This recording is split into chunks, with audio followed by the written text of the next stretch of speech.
नमस्कार। मैं हूं जम्मू आनंद। करता हूं सीधी बात। आखिर कर्नाटक विधानसभा के चुनाव का प्रचार आज थम ही गया। जिस चुनाव की ओर पूरी देश की निगाह टिकी हुई है, क्योंकि कर्नाटक के चुनाव के परिणाम ये 2024 लोकसभा के चुनाव की दिशा और राजनीति की भी दिशा तय करने जा रहा है। जो कर्नाटक खास करके बीजेपी के लिए दक्षिण भारत का प्रवेश द्वार कहलाता था, आज उसी राज्य में भारतीय जनता पार्टी अपने सत्ता को टिकाने और अपने चुनाव परिणाम में पिछले चुनाव में जो सफलता मिली थी, उस सफलता को बरकरार रखने की लड़ाई लड़ रही है। खैर, ये चुनाव अनेकों दृष्टिकोण से महत्वपूर्ण है। इस चुनाव को इसलिए भी याद रखा जाएगा क्योंकि इस चुनाव प्रचार में देश के प्रधान सेवक प्रधानमंत्री नरेंद्र मोदी जी ने चुनाव के प्रचार का स्तर जितना गिराया जा सकता है उतना गिराने में उन्होंने कोई कसर छोड़ी नहीं।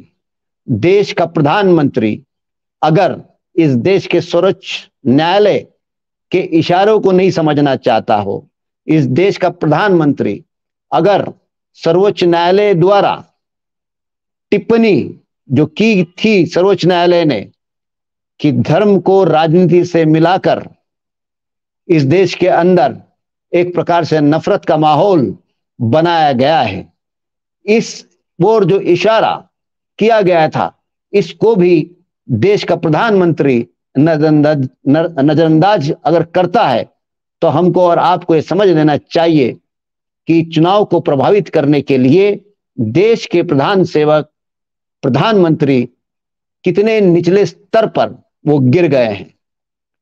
कर्नाटक का चुनाव एक ऐसे परिस्थिति में हो रहा था जब हिंदुस्तान में देश का नौजवान बेरोजगारी के दलदल में इसके पहले इतना गहरा वो फंसा हुआ नहीं था।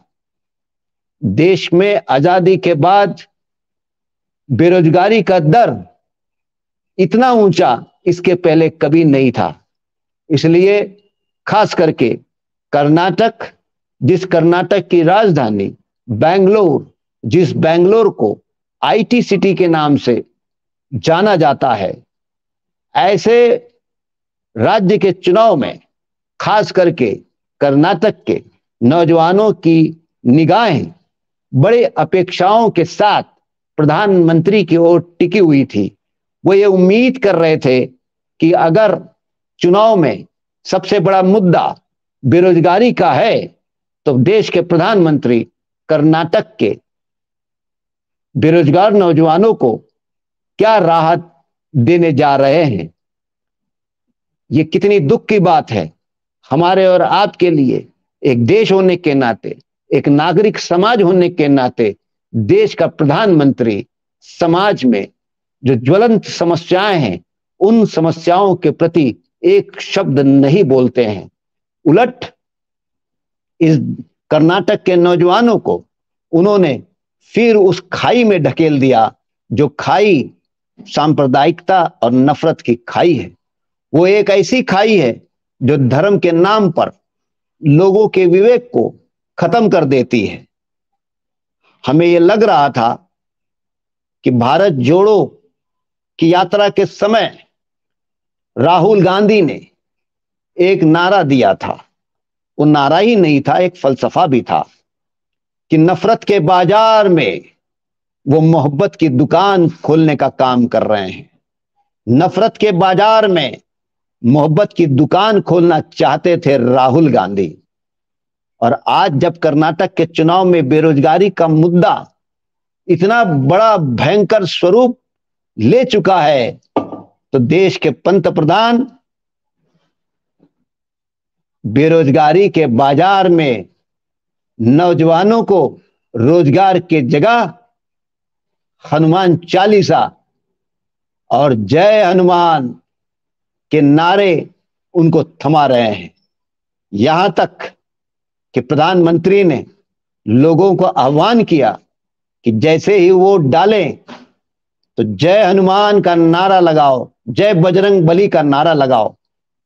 मतलब उस बूथ में जहां पर यह हिदायत होती है चुनाव आयोग की कि मतदाता शांति से जाए और उसे जिनको वोट करना है उनको वोट करके चुपचाप बाहर निकल जाए और बूथ का माहौल जो है वो शांतिपूर्ण, शांतिमय माहौल बना रहे।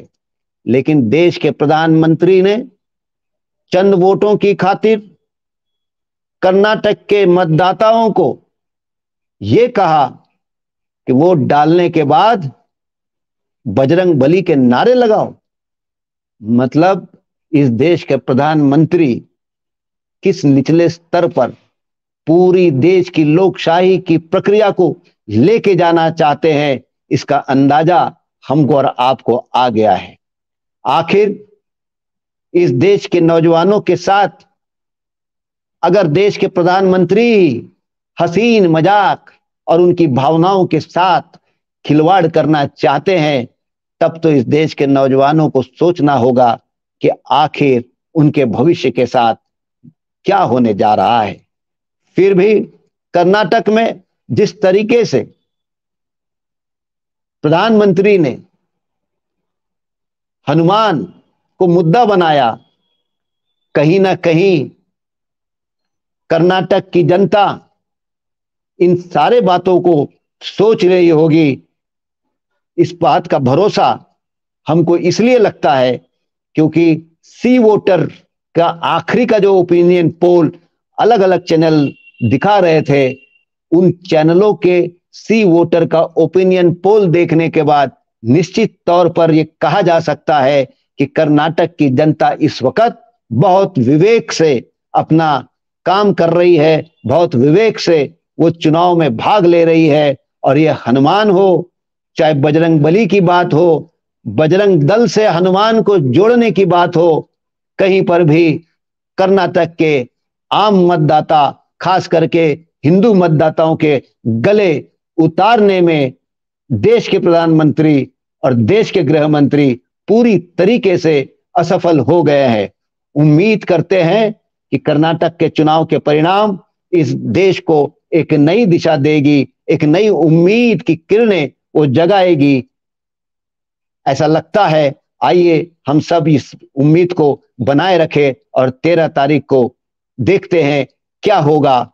आज के लिए बस इतना ही, कल फिर और मिलेंगे किसी नए मुद्दे के साथ। धन्यवाद।